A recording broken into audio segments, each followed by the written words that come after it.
নমস্কাৰ বন্ধুসকল, মই মান আছোঁ। আপোনালোক সকলোকে স্বাগতম জনাইছোঁ মোৰ ইউটিউব চেনেললৈ। বন্ধুসকল, আজিৰ ভিডিঅ'টোত আমি খেল জগতৰ কিছু কথা আলোচনা কৰিম। হয় বন্ধুসকল, ৰাষ্ট্ৰীয় ক্ৰীড়া ক'ত কেতিয়া আৰম্ভ হৈছিলে বা অনুষ্ঠিত হৈছিলে এই বিষয়খিনি আজিৰ ভিডিঅ'টোত আলোচনা কৰিম।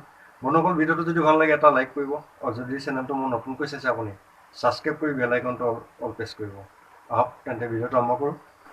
বন্ধুসকল, এই ৰাষ্ট্ৰীয় ক্ৰীড়া 1924 চনৰ পৰা ভাৰতীয় অলিম্পিক গেমছ নামেৰে এই প্ৰতিযোগিতা আৰম্ভ হৈছিলে, আৰু 1940 চনৰ পৰা ইয়াক ৰাষ্ট্ৰীয় ক্ৰীড়া নামে নামাকৰণ কৰা হয়।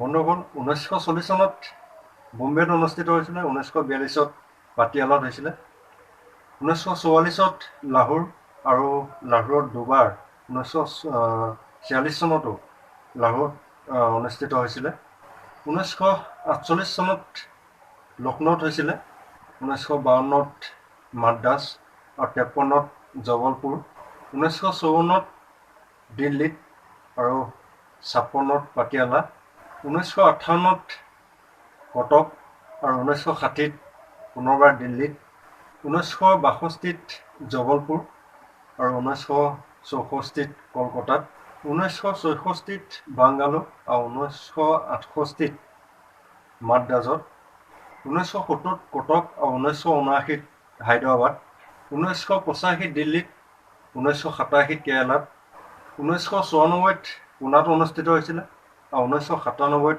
কৰ্ণাটকত অনুষ্ঠিত হৈছিলে, 1999ত মণিপুৰত আৰু 2001ত পাঞ্জাৱত, 2002ত হায়দৰাবাদত অনুষ্ঠিত হৈছিলে আৰু 2007ত গুৱাহাটীত অনুষ্ঠিত হৈছিলে, 2011ত ৰাঁচীত অনুষ্ঠিত হৈছিলে আৰু 2013ত তিৰুৱনন্তপুৰমত অনুষ্ঠিত হৈছিলে।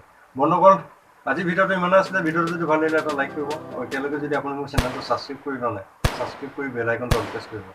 আজিলৈ বন্ধুসকল, জয় অসম।